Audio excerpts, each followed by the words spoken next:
આપણા જીવનમાંથી દુઃખને તોડી અને કાયમની માટે જો ફેંકી દેવા હોય અને બહાર મૂકી દેવા હોય, તો આપણે લક્ષ્મીની પ્રાપ્તિ કરવી હોય, આપણને અસંખ્ય દુઃખોમાંથી દૂર થવું હોય તો મિત્રો આ ઉપાય કરજો, તમારા જીવનમાં દુઃખ દૂર થઈ જશે।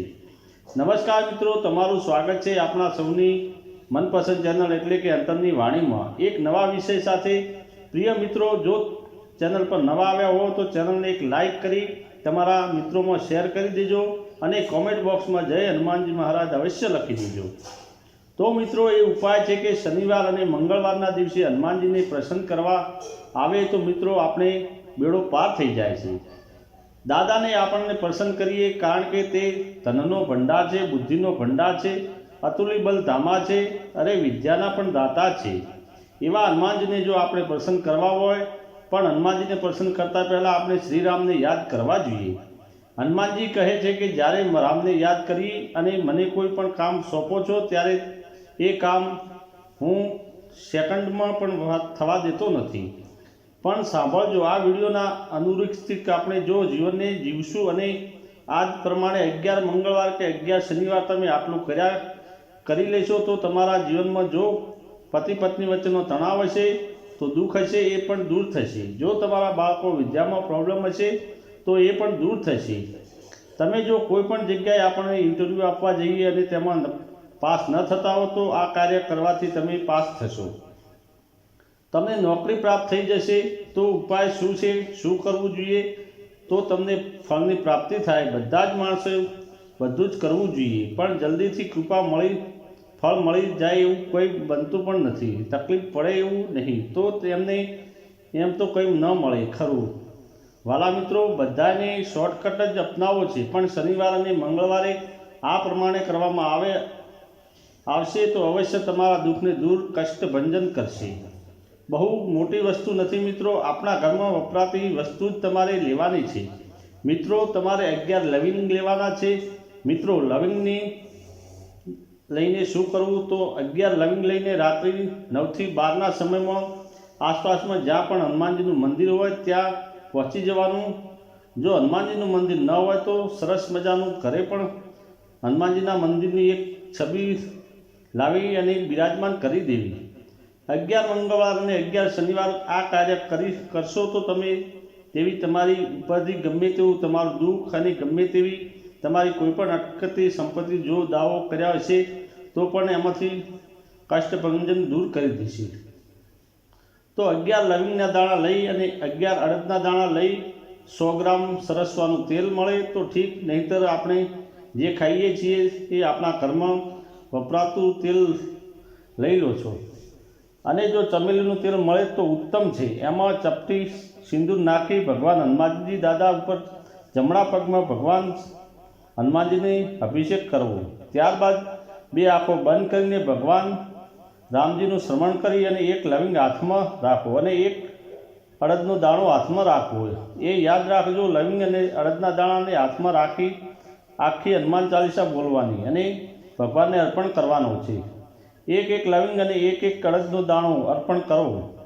આવા 11 લવિંગ અર્પણ કરવામાં આવે ત્યારે ભગવાન આપણા જીવનમાં તમામ પ્રકારનું દુઃખમાંથી નિવૃત્તિ કરે છે। જલ્દીથી ગમે તમને ભય રોગ પ્રાપ્ત થવા છો, આપણું એવું કામ છે કે કોઈ જગ્યાએથી આપણે સાક્ષાત ક્ષમતા મળતી નથી, આપણને ગમે તે જગ્યાએ ફસાઈ ગયા હોય, આપણને ગમે તે જગ્યાએથી રસ્તો મળી ન રહ્યો હોય, આપણા વિદેશોમાં આપણા કોઈ પણ પરિવારજનની એવી જગ્યાએ તેને રસ્તો મળતો નથી અને એને જો રસ્તામાંથી રસ્તો મેળવવો હોય તો એક જ કામ કરજો કે તમારી સામે એક ગંગાજળનો કળશ મૂકી અને 1 માળા લઈ લેજો હાથમાં, અને હાથમાં માળા લઈ અને જે ગંગાજળના કળશમાં એ માળાને ડૂબાડવાની છે। રુદ્રાક્ષની માળા હોય તો ઉત્તમ છે અને હનુમાન ચાલીસા બોલી એક પારો એમ એક કરીને 108 હનુમાન ચાલીસા તમે કરી લેજો। રાત્રિમાં સમયમાં તમને ગમે તેવું દુઃખ હશે અને ગમે તે જગ્યાએ 7 સમુદ્ર દૂર હશો ને તો પણ આ હનુમાનજી દાદા ત્યાં સુધી એને કષ્ટ નિવારણ કરશે, કષ્ટભંજન અદ્ભુત ફળ આપનાર છે। આ કળિયુગમાં ભગવાન હનુમાનજી ફળ આપનાર છે। તમને નિર્ણય કરી લો કે આટલું મારે કરવું જ છે। જો હનુમાનજી મહારાજ 7 દિવસમાં આપણને તેનો ઉપાય કરી બતાવશે। કહીએ છીએ કે રોજ મારે આટલું કરવું છે તો શું ન થાય, કારણ કે આપણે ભગવાન જુએ છે કે મારા ક્ષમતામાં છે કે નહીં એ નિપુણતા જુએ છે। અને ત્યારે હનુમાનજીની ઉપાસના બહુ ઉત્તમ બતાવી છે। અરે હનુમાન ચાલીસા કરવા બેસો ત્યારે કેસરી કલર અથવા લાલ કલરનું પીતાંબર ધારણ કરીને બેસો। ગમે તેવી વસ્તુઓને ત્યાજીની તૈયારી કરી અને આપણે એક જ જગ્યાએ ઉપર બેસી અને હનુમાન ચાલીસા શરૂ કરી દેજો। મિત્રો, શનિવાર અને મંગળવાર જો હનુમાન ચાલીસા થતી ન હોય તો હનુમાન ચાલીસા ઘરમાં રોજ કરજો, અને રોજ ન બને તો શનિવાર મંગળવાર આખો પરિવાર બેસીને અને હનુમાન ચાલીસા કરજો। કારણ કે આપણને દુઃખ છે અને હનુમાનજી મહારાજ નિવારણના આધીન્ય દાતા છે। કારણ કે આપણને કોઈ ભૂવા પાસે જવાની જરૂર ન રહે અને ઘરે જ બેસી આપણા ઉપનિષદ અને શાસ્ત્ર કહે છે કે હનુમાન ચાલીસામાં અનેક ચોપાઈઓમાં આપણને બતાવ્યું છે કે ઓર દેવતા ચિંતન ન કરી, હનુમાન સહી સર્વ સુખ કરી। અને ગમે તેવું કષ્ટ હોય, ગમે તેવું દુઃખ હોય, હનુમાનજી કહે છે કે મારા ચરણમાં આવી એકવાર તું નમી જા, તારા દુઃખ અને તારા કષ્ટને દૂર કરવાનું હું કષ્ટભંજન છું। પણ એના ચરણમાં આપણને જવું જોઈએ।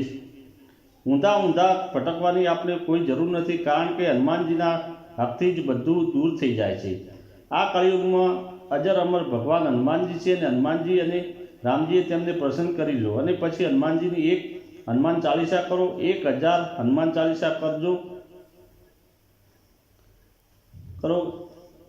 એક હનુમાન ચાલીસા કરો કે 1000 હનુમાન ચાલીસા કરો। જો રામજી અમી દ્રષ્ટિ તમારી ઉપર પડી ગઈ ત્યારે રામ ભક્ત હનુમાનજી અમી દ્રષ્ટિ હંમેશા તમારી ઉપર રહેવાની જ છે।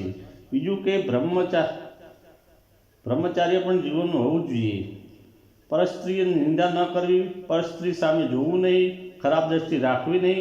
આ જો જીવનમાં હશે ત્યારે દાદાની કૃપા આપણી ઉપર રહેશે, અને જ્યારે દાદાની કૃપા આપણી ઉપર વરસી ગઈ એટલે કે જીવનમાં આપણને ફળીભૂત કરનાર દૂર નથી, એટલે હનુમાનજી મહારાજને આપણે જીવનમાં પ્રાપ્ત કરી લેવા જોઈએ। કારણ કે હનુમાનજી મહારાજની આપણી ઉપર અમી દ્રષ્ટિ પ્રાપ્ત થઈ જાય એટલે જીવન સુભદ બની જાય છે। પ્યારા મિત્રો, રામચરિત માનસમાં કીધું છે કે સુંદરકાંડના પાઠ ન થઈ શકે તો હનુમાન ચાલીસા રોજ કરવી, અને શનિવાર અને મંગળવારે લવિંગ અને અડદના દાણા હાથમાં રાખી અને હનુમાન ચાલીસા કરવો આવે છે। અને એક ચમેલીના તેલથી ભગવાનને દીપ પ્રગટાવી ભગવાનની ઉપર ચમેલીનું તેલ ચડાવવામાં આવે તો ગમે તેવી નોકરીના અડચણો હશે એ પણ દૂર થશે। ગમે તે ટોટકા હોય કે મેલી વિદ્યા હોય કે મારણ મોહન ઉચ્ચત તમામ કર્યું હશે એમાંથી પણ તમને નિવૃત્તિ મળશે। ગમે તેવો કષ્ટ છે એમાંથી ભગવાન કષ્ટભંજન અવશ્ય તમારા જીવનમાં કષ્ટ નિવારણ કરશે, અને ભગવાન કષ્ટભંજનની અમી દ્રષ્ટિ તમારી ઉપર રહેશે। તો મિત્રો, આપને જો આ વિડીયો પસંદ આવ્યો હોય તો એક લાઇક કરી ચેનલને સબસ્ક્રાઈબ અવશ્ય કરજો। કોમેન્ટ બોક્સમાં જય શ્રી રામ, જય હનુમાન જરૂરથી લખજો। પ્રિય દર્શક મિત્રો, આપ અને આપના પરિવારને કષ્ટભંજન દાદા દરેક આધિ વ્યાધિ ઉપાધિથી દૂર રાખે અને ધન ધાન્યથી ભરપૂર રાખે તેવી દાદાના ચરણોમાં પ્રાર્થના। તો ફરી મળીએ એક નવા વિડીયોમાં નવા ટોપિક સાથે। ત્યાં સુધી સૌને મારા જય શ્રી રામ, જય બજરંગબલી, ધન્યવાદ।